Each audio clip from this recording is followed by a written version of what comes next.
Hey there friends, this is a Yamaha P-300. I'm getting ready to bring back to life. Picked this up on Marketplace. It looked promising. It looks like it's just pretty much dirt and grime that we need to get off of it. So I'm going to put you in fast mode and enjoy the show. Hopefully this only takes, I don't know, for me an hour, for you a couple of minutes.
Hey friends, this is a Yamaha P-300.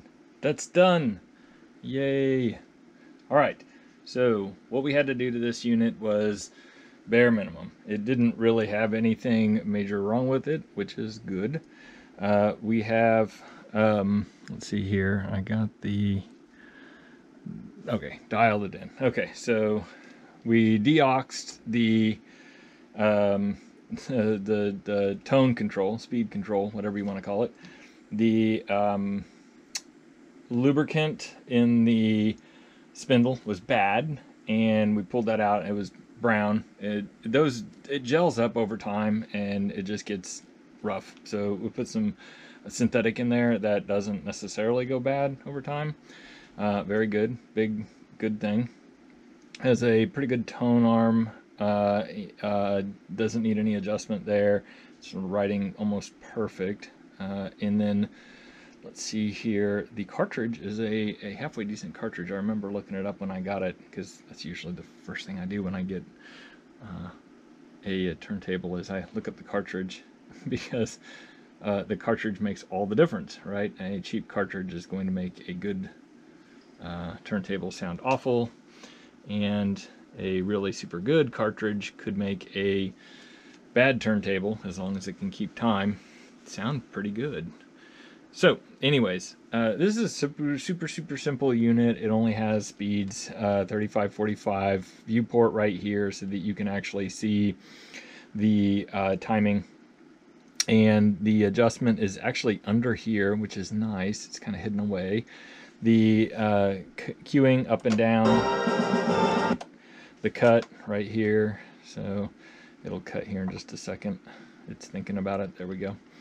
There is some circuitry inside, not too much, just enough to feel comfortable with. Mostly around what it appeared to be around the speed control, so not a big deal. The weight is super cool on this. It is actually a good weight. It's not like the plastic crap. So it does have some heft to it when you take it off. The top, the cover is in just really decent condition. I'll probably buff it out a little bit because it does have like some marring on it from just time, but a couple of scratches that are not going to buff out, particularly where wear marks here and here, and then the actual these are shot, and this is actually something that happens a lot. They switched over to plastic here, metal here, and this plastic, just the moment it gets older and brittle or it gets warm, the core spring just shoots through that plastic. So fairly common issue. These are easy to buy replacement hinges for, but it presents really nice. It does have some time stains on it. So it's got a little bit of browning here. We tried to pull that out, tried to get that out. The actual plate looks really good. The whole platter, the rubber mat here, man, that looks really good. And that spindle, like, look at this thing. We got this. I mean, this is what your turntable should do, right? If your turntable doesn't like sit there and just spin and spin and spin, either it's a belt drive and you're pulling the motor along.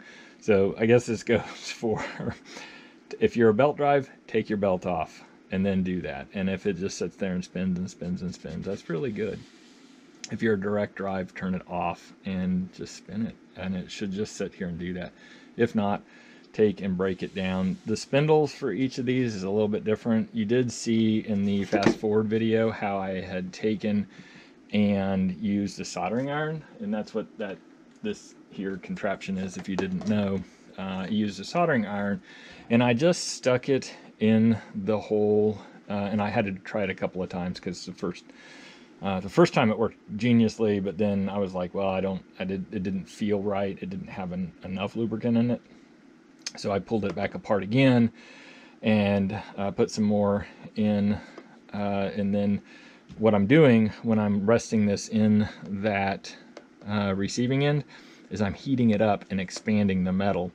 And when that metal expands, plus I'm heating up the air inside there too, which will cause a suction when it cools down.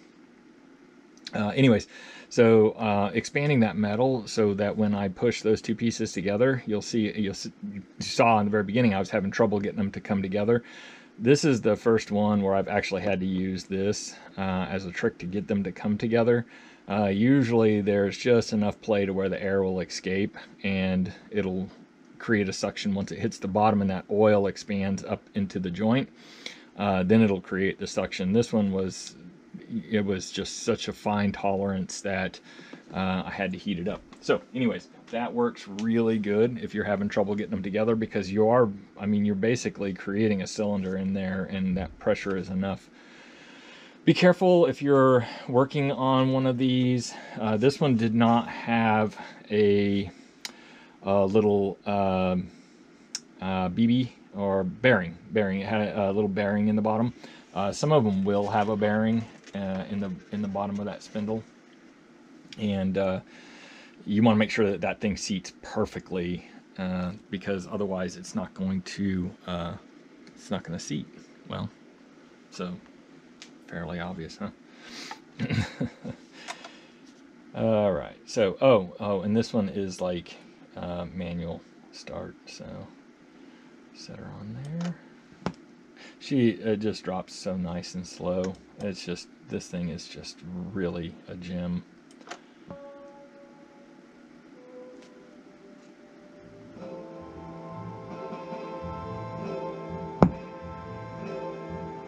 Pop on the record there.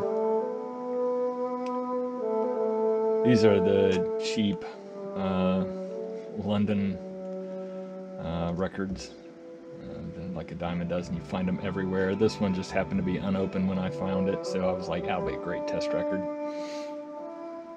Yep. So that's it. This is a really good unit. I'm quite impressed. I do like Yamaha stuff. I just got done working on a Luxman, and I would say I would pick this over the Luxman, which the Luxman is, you know, supposedly higher end. I'd take this any day. This thing is going to work probably flawlessly for decades now that it's been serviced. So very good stuff. Like and subscribe. Thanks for watching. Oh, if you want to pick one of these up, I would say either go to the hi-fi sites, the turntable sites, or eBay. Those are going to be your best bets. If you found one at a thrift store or a garage sale or something, you just found yourself a gem.